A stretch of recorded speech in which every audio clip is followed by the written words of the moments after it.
Hi friends, எப்படி இருக்கீங்க? நல்லா இருக்கீங்களா? இன்றைக்கி நம்ம ஆக்டோபஸ் ஃப்ரை செய்ய போகிறோம்.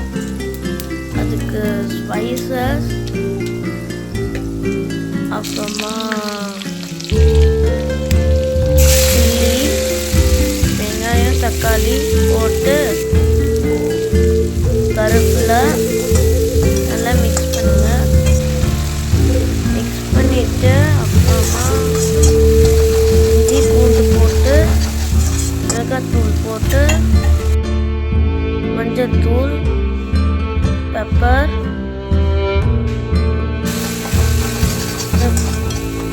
உப்பு நல்லா மெதுங்கணும். கனவா பண்ணி சூப்பராக இருக்கும். இந்த கனவா அது நல்லா டேஸ்ட் நம்ம கொஞ்சம் ஹீட் பண்ணுவோம். அப்புறமா நல்லா மிக்ஸ் பண்ணுங்க. அப்புறமா தண்ணி போட்டு